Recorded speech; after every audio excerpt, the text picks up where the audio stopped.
There will be sort of a time when people don't want their fiat currencies anymore. And that will be the time where you've got to feel like, good, I've got some Bitcoin. And so that's the way I would look at it is, yeah, I wouldn't think of it as something you would buy your food, your clothing, and your shelter with today, but it won't be long before you do. What goes through your mind as an investor, as a crypto advocate, as a Bitcoiner, when you see markets correct like this? What's the first thing that you think? How much can I buy? The opportunity is vast because I still look at Bitcoin as it's just better currency, and eventually better currency will win out. Better products eventually win out. Weird things can happen there. Black swans happen. These strange occurrences that you think will never happen, they happen. So just be ready for those. That has helped me as an investor to sort of make sure that my family is well taken care of first, then to make sure that I'm taking good, solid risks, good risks on things that might really happen and change everything. And invest for a good cause. Like, it should be good in your heart. Whatever it is you're investing in, it should feel good in your heart. And that's why I'm so excited about Bitcoin. It's like trust, it's freedom, it's global, it's open, cross-border, everything.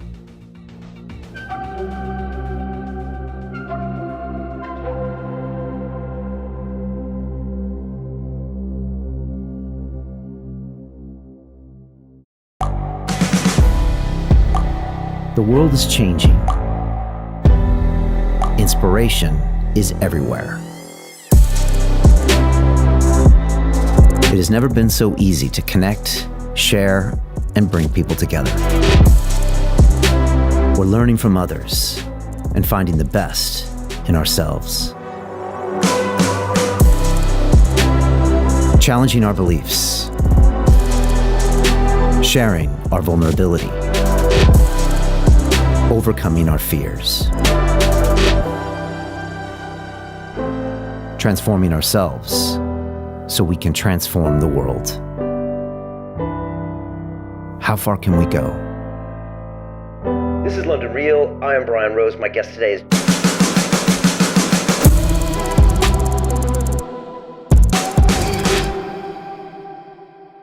This is London Real. I am Brian Rose. My guest today is Tim Draper, the venture capital investor, entrepreneur, and spokesperson for all things Bitcoin, blockchain, and decentralized finance. You are the founder of Draper Associates, Draper Fisher Jurvetson, and the Draper Venture Network, and recognized as one of the most prominent technology investors in the last 30 years in companies like Hotmail, Skype, Tesla, Coinbase, Robinhood, SpaceX, Tezos, and more. You are a leading advocate for Bitcoin and cryptocurrency, making your first moves back in 2014 when you purchased 50,000 Bitcoin that had been seized from the Silk Road.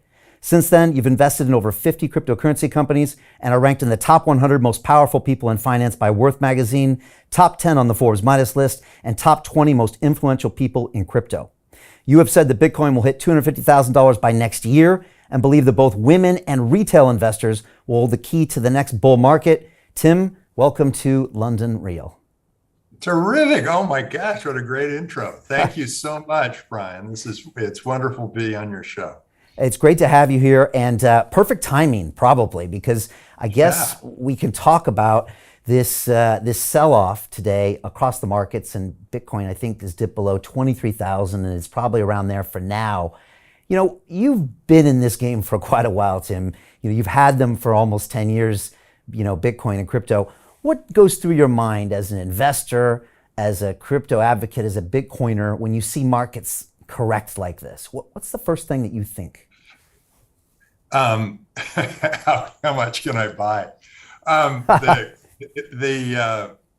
The opportunity is vast because I still look at Bitcoin as it's just better currency. And eventually better currency will win out. Better products eventually win out. And the fiat currencies are tied to governments and banks, and there's a lot of friction there. And then there are some politics that will print too much fiat here or too little there or whatever. Bitcoin is just, there are only 21 million of them, so they're going to be a great hedge against inflation. And they have a great system of transparency. It's global, it's open. There's so many great things to it.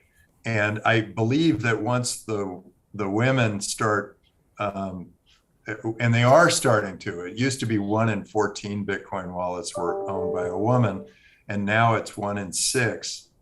And I think it's going to be, at parity very soon, because women control about 80% of retail spending. And when a retailer realizes that they can get a 2 to 4% discount by just taking Bitcoin, they're going to be encouraging all their customers to use Bitcoin. And that I think will be the key turning point, where at first it's like we have early adopters and they're kind of in here, and they're speculators, and there's some other people that are participating in this new Bitcoin ecosystem. But the masses are going to be coming in very soon. And once they do, it'll be all at once. And think of when you can buy your food, your clothing, and your shelter all in Bitcoin. There would be no reason to hold on to fiat currency, because it's just not as good. It's tied to some political force. It has to go through the banks. Bitcoin's much less friction, and it's it's global. So, and it's sort of, this is an exciting time, and I knew this was going to go through fits and starts as it matures, as it becomes more centrally used and centrally available around the world. I'm very excited about what's going on with Bitcoin, and I do look at these machinations. And this is, it looks like we're having, the equivalent of a 1929 collapse today, but we've got a better technology in Bitcoin. So I'm a big believer. I've continued to buy Bitcoin over the years, and have felt that at some point there will be sort of a run on the dollar, or certainly there have been runs on the peso and the Nigerian naira, but there will be runs on the dollar where people are running away from the dollar and moving into Bitcoin. So very exciting times. I know there will be other challenges for Bitcoin along the way, but it's just better currency, and things that are better for the long term for the consumer usually do win out in the end. But in the meantime, you're going to see, central banks getting a little nervous, governments getting a little nervous, big governments getting nervous. Little governments look at this as an opportunity. Right. It's very interesting. I mean, it's geopolitical. This is a big deal. And in the meantime, a lot of people live in their fiat currencies. And so when they have an asset like Bitcoin that's come off, 10% or 20% or 30%, how should they emotionally react to that? When it's sometimes harder to see a long-term perspective. Well, I think what they should the way they should look at their Bitcoin is that's sort of a bet on the future. And there will be a time when, there will be sort of a time when people don't want their fiat currencies anymore. And that will be the time where you've got to feel like, good, I've got some Bitcoin. And so that's the way I would look at it is, I wouldn't think of it as something you would buy your food, your clothing, and your shelter with today, but it won't be long before you do. Although when I was buying a house, they knew who was buying it from them, and they asked me for Bitcoin. And when I was donating money,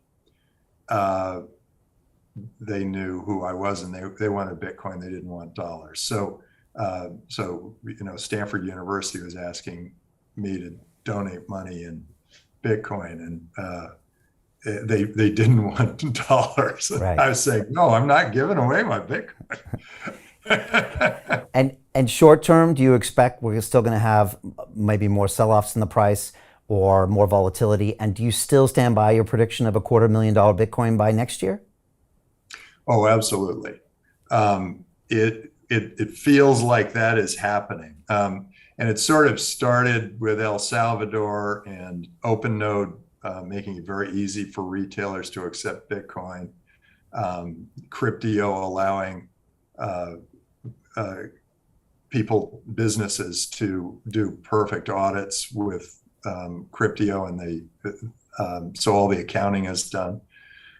So yes, this is, and that'll be sort of the beginning. And I think it's just up from there. So this is, yeah, we're going to see a lot of volatility. You might see another jump down. You might see a lot of different things happen. And a lot of people got leveraged up in Bitcoin, and they're the ones who are kind of forced to sell down in a time like this. And that's kind of the nature of DeFi, is that people can get kind of a little too far over their skis. Right. And 10x for a price increase is realistic for something like Bitcoin by next year? I mean, even we see a lot of technology adoption. Obviously, we see it's a better tech, and you've got a history of examining tech. And I think a lot of people believe it'll happen in the next 10 years, but you still think it'll happen even sooner. Yeah, I mean, for me, it's been like more than 100x. So I think 10x is, well, at 10x, it's going to be bouncing up and down for a long time. And I think if you are a hodler, somebody who holds on for dear life, because you like the future that it's going to bring, you like this trust and freedom that comes with Bitcoin. I'm wearing a Bitcoin tie, and on the other side it says freedom and trust. That comes from a currency that is open and global and transparent. There's a lot of trust there.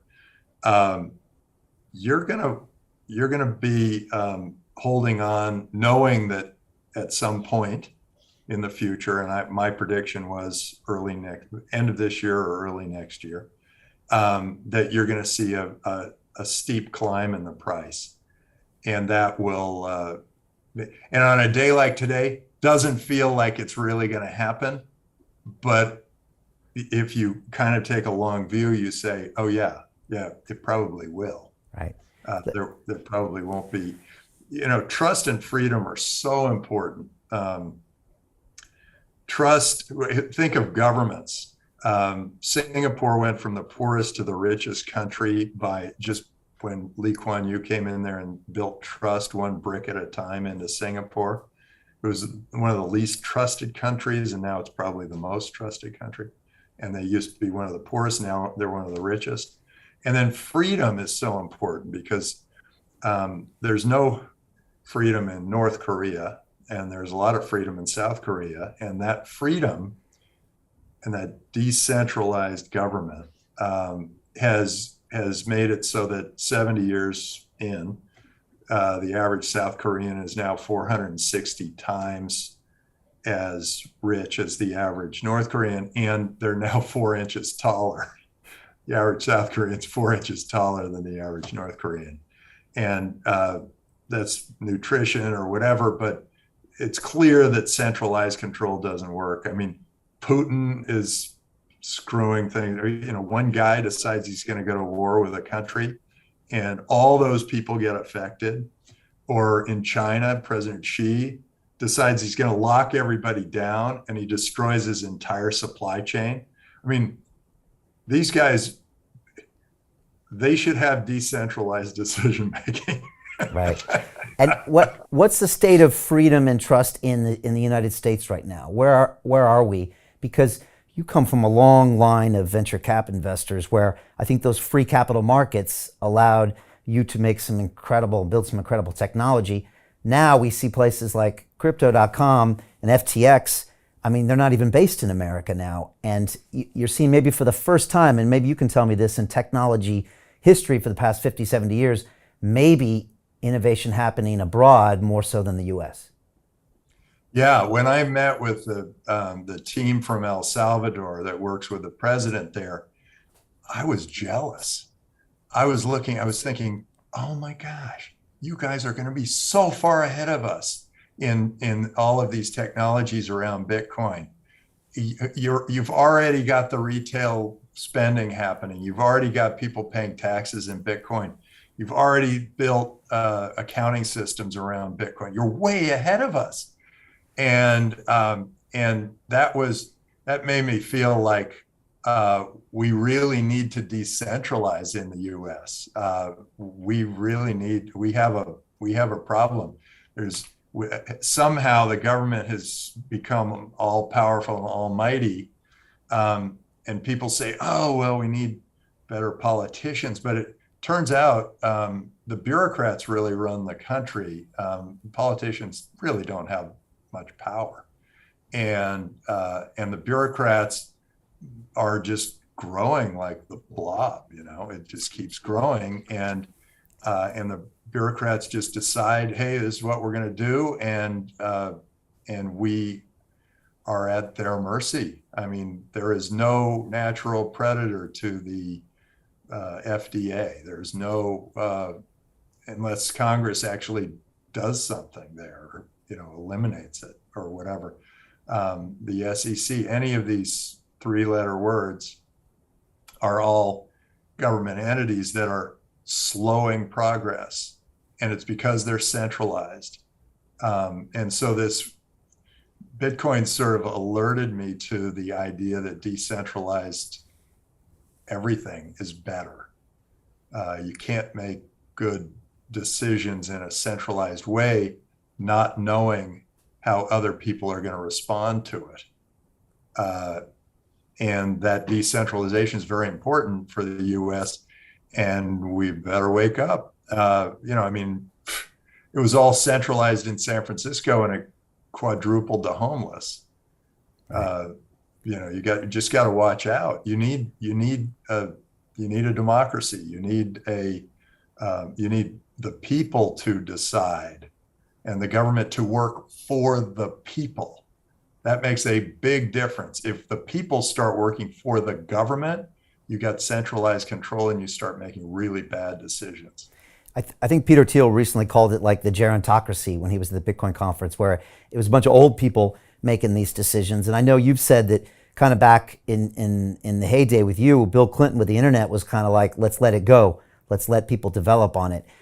Do you think it's getting better? I mean, I think it was Scaramucci that recently said the next presidential candidate will maybe run on a pro-crypto platform, because politicians are starting to see that it's a great way to get the public on board.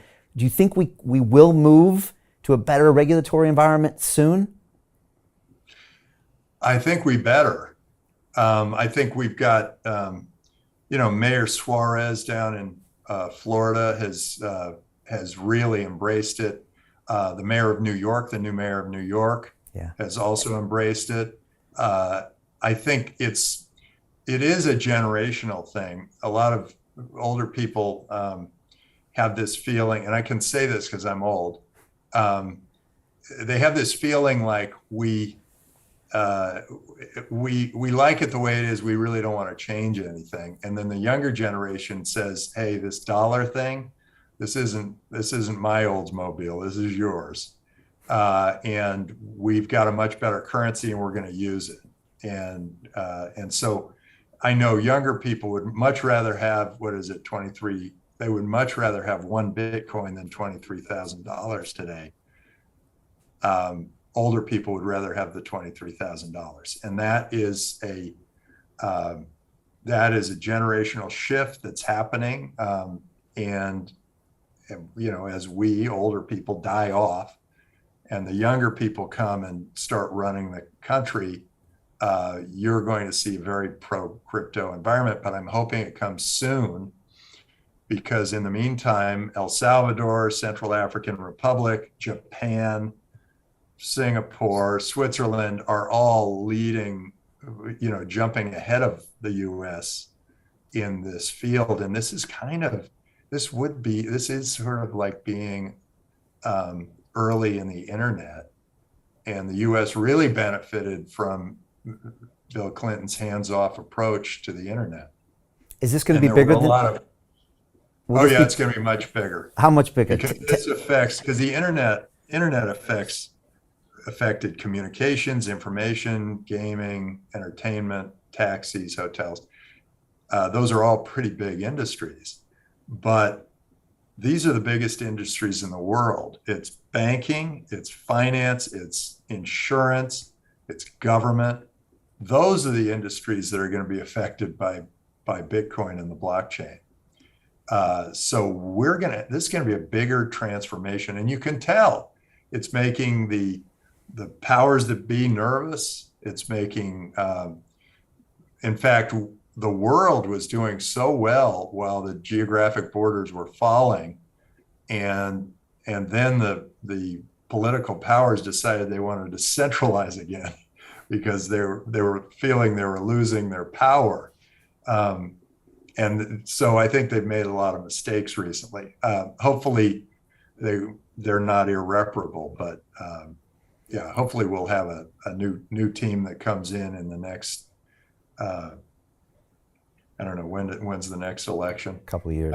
I'm hoping we get a whole new sweep of people who kind of are looking, that are younger, more flexible of mind, and are willing to embrace this new technology and do great things with it. There is a U.S.-centric thought that the dollar has been really good for us because it's prevalent around the world. It's in a lot of countries. But what they're missing is the last 30 years have really been driven by the internet. The next 30 years are going to be driven by Bitcoin. And if you miss that because you're trying to control everybody and everything, you're making a huge mistake for your country. And that's a lot of people, 300 million people in the US. Yeah. And one thing I find interesting about you, Tim, is that you're a big fan of Bitcoin, but you're also a fan of decentralized finance and NFTs, and you love all of it. Can you talk about that? Because I'm guessing some of the Bitcoin maximalists disagree with you on that. How come you are so open-minded? Well, I'm always looking for what's next. That's my job. I'm a venture capitalist, and I'm always looking for what's next. And I've seen many cycles of different technologies that were really exciting at one point, and then new things came along. So I like all the various technologies that are happening out there. I do believe that this bear market is better for Bitcoin than for any of the other currencies, because there will be this, they call it a rush to quality, but the way I look at it is the way I look at Microsoft, where Microsoft was the operating system for all of the software companies. And then all these software companies were developed on it, clipart and whatever else. And then Microsoft sort of usurped the spreadsheet, the word processor, the database, and the PowerPoint.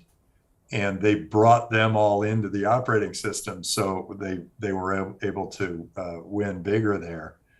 And I think the same thing's going to happen with Bitcoin. I think Bitcoin will be they will take on the smart contracts, the NFTs, the DeFi. It'll be this flight to quality.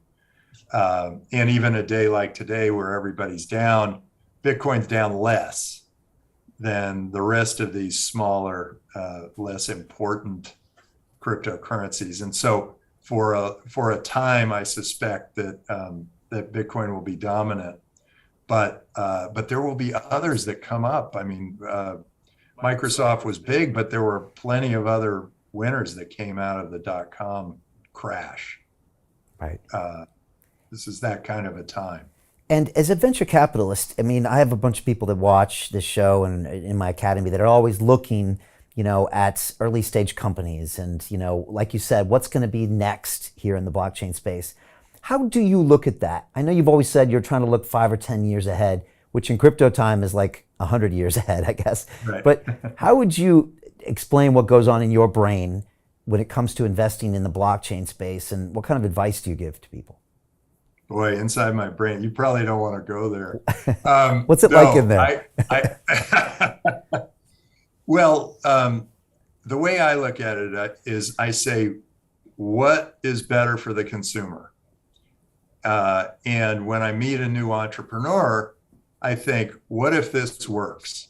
What if they are successful with what their vision is? How big can it get? And sometimes I think, this could get bigger than even the entrepreneur believes. And that's kind of what I'm looking for. I'm saying 5 to 10 years from now, if this is successful, how great would that be? And Bitcoin, if this is successful, which it looks like it is, how great will that be? And it will be great because it'll give our humanity an anthropological leap forward, because borders will mean less and less.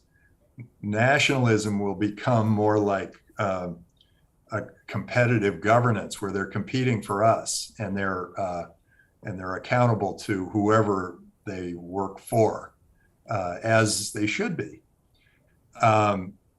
rather than sort of telling us all what to do and having us all just walk along like automatons.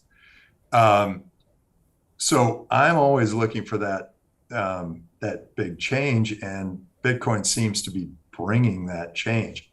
The internet was a big breakthrough because we could communicate across borders for free. That was a big breakthrough, and that allowed all these countries to realize that their borders were not that important. All of a sudden, they realized with Bitcoin that they have to pull those borders back up because they're worried about their own central control over currency, because all of a sudden Bitcoin is the currency for the world, and they're going, wait a second, this is the way we've been controlling our people, is through our currency, and now you've got this currency for the world. What are you thinking?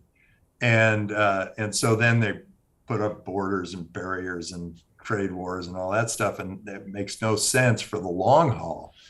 But for the aggrandizement of certain politicians, it seemed to work for them. And so Putin and Xi Xi shut down all Bitcoin, and he had 40% of the mining capacity in China, and he shut it down. The guy clearly doesn't have much economic sense, but he was so paranoid and wanted to control his people so much that he just disassembled an industry.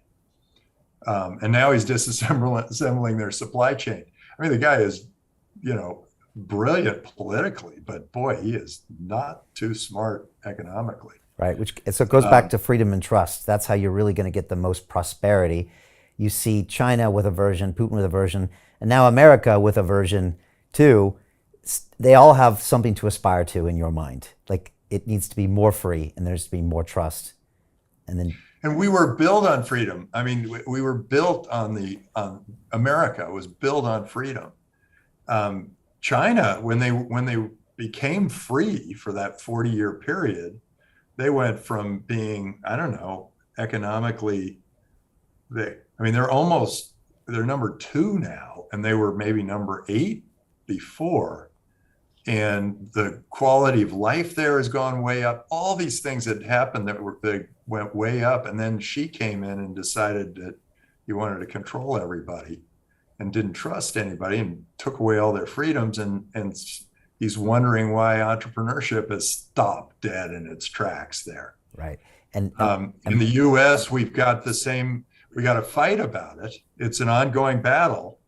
But what's weird is each political party takes on, some things that are more freedom and some things that are more central control. And there doesn't seem to be a political party that's working for trust and freedom. And that's the one that needs to flourish, because our two political parties are getting so far apart. They're just doing, if you say something kind of outrageous and you're a politician, you get notoriety. And so they do a lot of that. And then once somebody in your party says something outrageous, you got to support it. I mean, it makes no sense. Anyway, we've got to do something about our duopoly in the political spectrum in the U.S. But just hopefully we'll get a great charismatic leader who's a real believer in crypto, and they start and freedom and trust, and they trust the people. It's amazing when I'm in the business of handing money out for stock, and that's a big trust thing going both ways. It's big trust, and it's a great business. And we set them free. We say, we don't do milestones based, funding. We just say, here, go for it, and so we're not hovering over them like a helicopter mom. We're just sort of handing out the money and saying, go, be free, go do what you had planned to do. And most of them, the vast majority, go do everything they can to be successful, but also to live up to that trust. Trust is a big deal. Yeah. And if I were running a big company, I would do the same. I would say, look, I don't know all the little intricacies of all the employees. I got 100,000 employees or something. I don't know what they're all doing or thinking, or how I don't know how the dock worker, is loading the boxes on. I'd rather he figure out the best way to load the boxes on. And so decentralization of decision making is really important. Yeah. What keeps you awake at night these days, Tim? Like, what's the big thing on your mind, when it comes to maybe your funds, your investments, or just things geopolitically? Oh, I sleep pretty well. The world does get better. It always seems to get better. I mean, there are these times, there are dark times, the press sells fear, so everybody is very fearful who follows the press. But the world does get better, and that fearfulness actually encourages entrepreneurs to act, and that drives their thinking. So they look at fear as an opportunity. Other people look at fear as fear, and fear, according to Frank Herbert in Dune, is the mind killer. You don't want fear. At a time like this, crypto's way down. There's a tendency to be fearful. But you really need to think the opposite way. You should have been fearful when everybody and their mother was, day trading in crypto. But instead, you should be more opportunistic during a time where the world is fearful. So it's a little contrarian, but fear really does. It's weird. People like watching the news so they can get that little fear rush.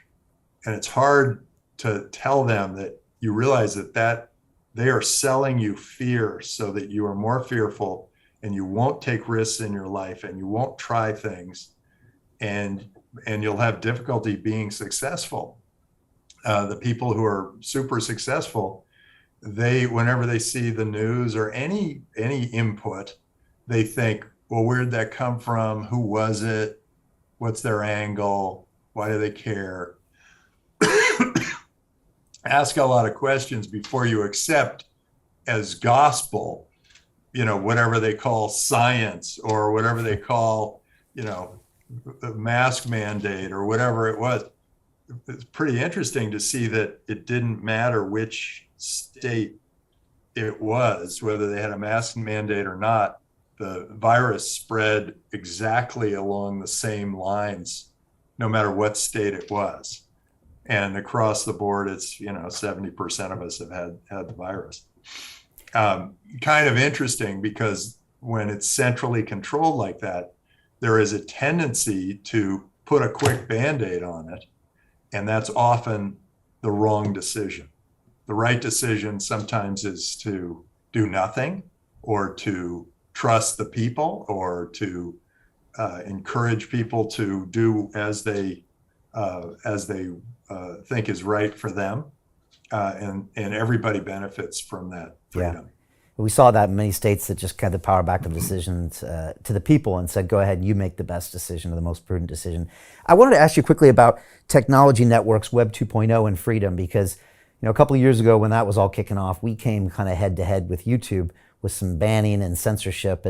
And recently we've seen Elon Musk go in and potentially buy Twitter, which started off almost as a free speech platform and turned into maybe a controlled speech platform.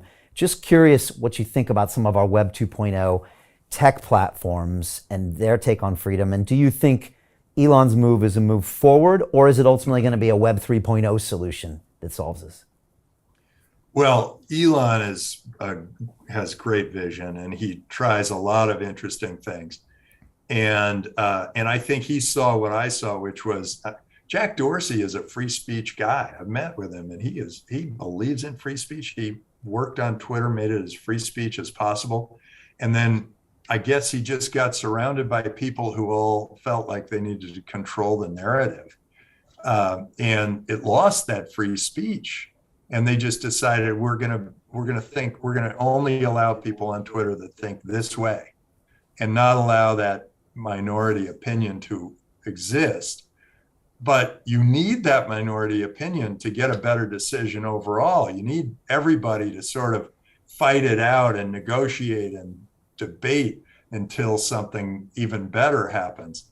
And that's what free speech is all about. Well, Elon saw that and Twitter going the wrong way, and he thought, well, I got a bunch of money. I can buy Twitter. And so I'll buy it and make it free speech again for the world. That I don't know whether that'll come through or not. That's a part of a negotiation, but I do know that the typical scenario is that a startup comes and fills that gap. And we've seen unstoppable domains come in and say, hey, you can buy, Brian.crypto and put whatever you want on it. So it's free speech, and we have no control over it, so we can't stop you. So you go ahead, say whatever you want to say, put it out there. You'll put your identity on there. You can trade your crypto on there, and you can sell product on there. You can do whatever you want to do. And that will probably take over this social media world eventually. That, whether it's Unstoppable or some other company, I think free speech will win out, and it'll start with a minority who's been muted by whoever those people at Facebook are who think they know better than we do how Right. to run our lives. And it'll probably have a crypto component to it as well, which would ensure that freedom of speech because the money is not centrally controlled as well, because that's ultimately how they stop your freedom. Yeah, yep. Money's a big part of it. And now we have money that encourages freedom. It's everywhere. Yeah. Free money. What's next for you? Because you talked about starting a fund in Bitcoin that would then make investments in Bitcoin, pay employees in Bitcoin, pay dividends in Bitcoin, pay taxes in Bitcoin. Is this something you think will happen in the next few years as far as something you want to do? Yeah, I want to do it. But there's way too many regulations. And what's weird is it would pay higher taxes. It would be a bigger deal for the US if they allowed somebody to create a subledger that was like a walled garden of a Bitcoin fund where everybody pays everybody in Bitcoin all the way down the line. And we keep track through smart contracts for our LPs. So the goal is raise money in Bitcoin, invest it in Bitcoin, have the companies pay their employees and suppliers in Bitcoin, and have all the taxes automatically calculated in Bitcoin. So zero accounting fees, except maybe paying a crypto SaaS product. That is something that could be really good for a country. And I could create that fund in El Salvador today. And so all of a sudden, El Salvador has another 5-year lead. So you start piling up 5-year leads, and then you project out 40 years, and El Salvador's one of the richest countries in the world from one of the poorest. And the rich countries become more, they drop in value. The largest countries are the ones that don't want things to change much because they've kind of been able to bully people. And the smaller countries want things to change. And we're going to see a reversal of fortune if the US doesn't wake up. Yeah. I just want to quickly get your thoughts on NFTs, because you've said that the future is potentially NFTs as in owning your identity, owning your medical history. You see a lot of positives on putting a lot of things on the blockchain. Just your take on NFTs and what they are now and what they could be in the future. Yeah, NFTs are the way I look at them they are bespoke, so they are like one-ofs, and they are you cannot, they're immutable. You can't be changed. So that is really valuable in a lot of different industries. And the first one that really jumped into it was the art world, where they said, oh my gosh, you mean I can sell a painting and still own some value in it, so that when it gets resold, I get some money.